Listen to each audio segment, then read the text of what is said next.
Water first.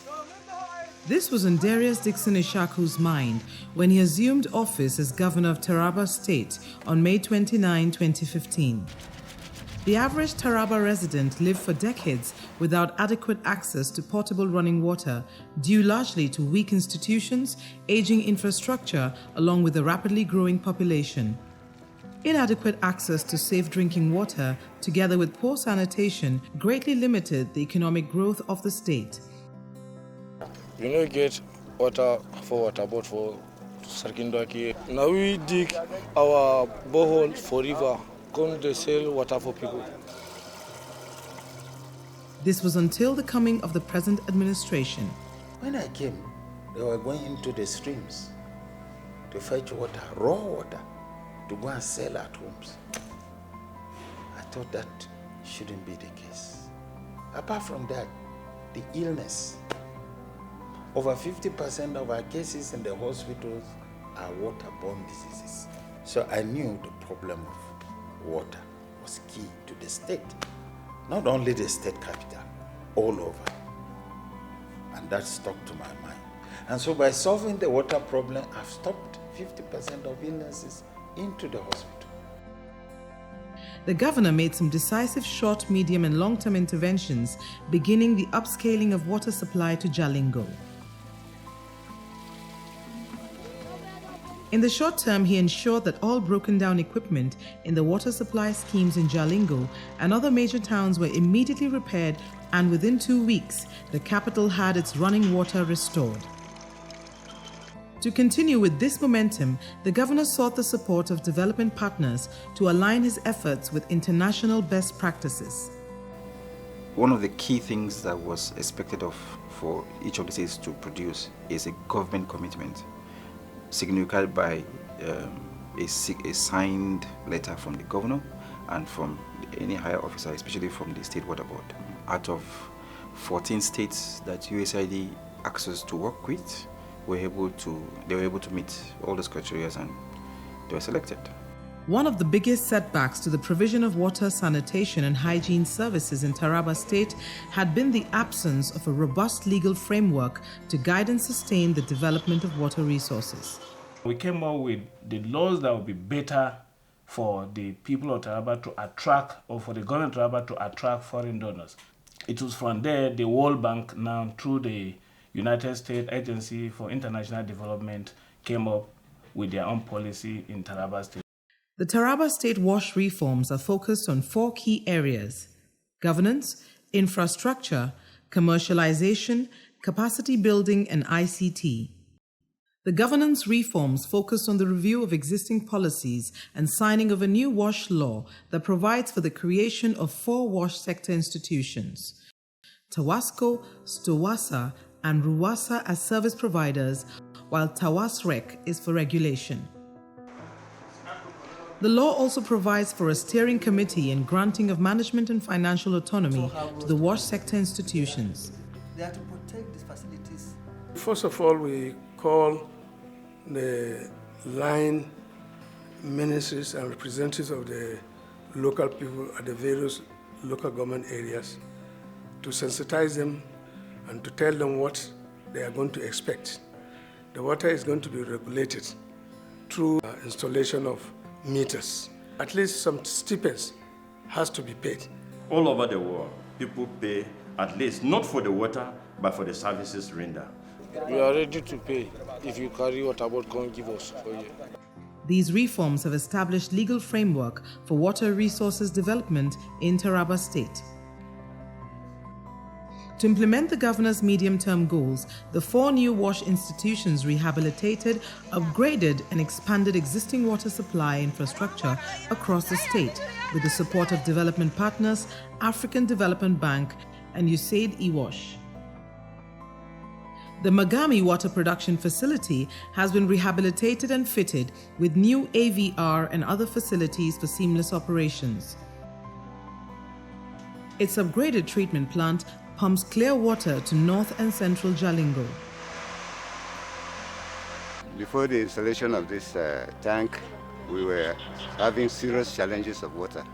The community largely depended on ponds around, and streams, which at a given point they all dry up. The Karofi well field was freshly developed with 17 boreholes serving the west, east, and southeast of Jalingo. Solar-powered ATM water dispensers were deployed to high-density, low-income communities.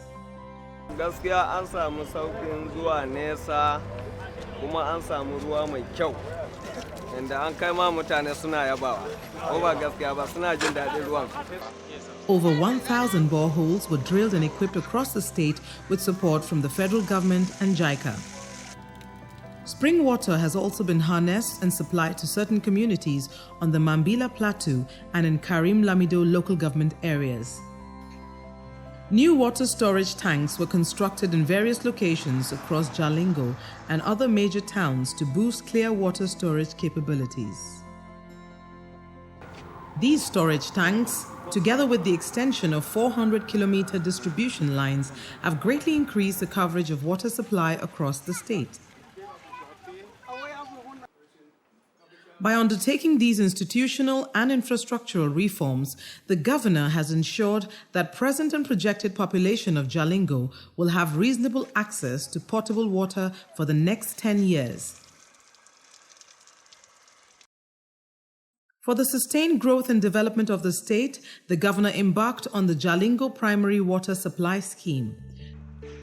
This audacious water supply scheme, capable of delivering 28 million litres of water per day, comprises a water tower, raw water intake filtration gallery with a pumping station, 3.5 kilometers DN600 water conveyance line from River Lamorde to the primary water supply tower, a chlorination plant and dedicated power stations, and a 5 million litre reservoir.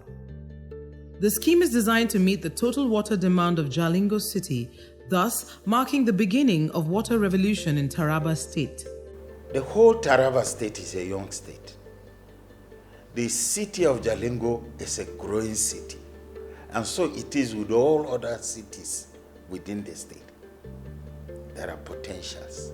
For several years, I want what I've imagined, that water should be a thing of the past for my people, should continue for a period of like 25, 30 years. The state government is wholly funding this scheme, which is being delivered by SCC Nigeria Limited, a reputable firm that has executed other groundbreaking projects across Nigeria. Strategically sitting atop a hill with a fantastic view of Jalingo town, the water tank is a state-of-the-art concrete structure. Governor Ishaku's all-encompassing approach to solving the water crisis includes effective utilization of water resources for socio-economic development. He revamped the Highland Tea Company, which had been moribund for 20 years, by completing the abandoned 400-kilowatt hydropower station that now provides 24-hour electric supply to the factory and surrounding communities.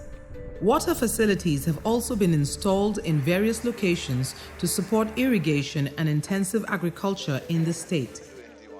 The biggest gains of the reform are developing systems that will ensure sustainability across the water supply value chain. Tawasco upgraded its laboratory with cutting-edge modern laboratory equipment for water quality management, which now serves as reference laboratory in the Northeast sub-region. 50 young graduates from STEM fields were sent on various hands-on trainings to build capacity, and Tawasco currently employs all of them, who are posted to various departments: Tanimu, Teku, and Ebershi in water quality management and control. Philip and David are in the ICT department. The establishment of this robust management information system has translated to improved staff and institutional performance. Also, a commercial and business development directorate with real-time customer database has enhanced revenue and improved customer service and satisfaction. So far, the system manages 5,000 metered households within Jalingo. A 2013 World Bank and federal government report put water supply in Taraba State at below 20%. A recent assessment now places it at 58%, thereby surpassing its projections. the Taraba State is on the right track. From my own assessment, the projects are very clear, the programs are very clear on what they want to achieve in providing water for the people of Taraba. We have increased production, we have increased distribution network, which results to increase or improve access to water by the populace, and thus improving the general well-being of the people. The waterborne diseases are reduced. If this reform trajectory is sustained, Taraba State will be on track to achieve the Sustainable Development Goals of access to clean water and sanitation by the year 2030. Despite all these efforts and successes, major challenges still remain. We have succeeded majorly in Jalingo, but the remaining 7 other towns we are dealing with, we are battling with aging infrastructure that we need to quickly upgrade and expand. This water facility was rehabilitated in 2006. So with all these years that have gone by, we have a lot of issues with machineries. Upsurges in population in major towns like Jalingo have seen the emergence of new layouts in communities with no pipeline networks. The Kashimbila Dam treatment plant is capable of supplying water to 500,000 households within and around Takum, but is in need of distribution network. There is a need to build more capacity in staff for the operation and maintenance of water supply systems. Vandalism by miscreants necessitate constant replacement of facilities and pipelines, while funding gaps still exist. I need assistance from funding, huge assistance in funding.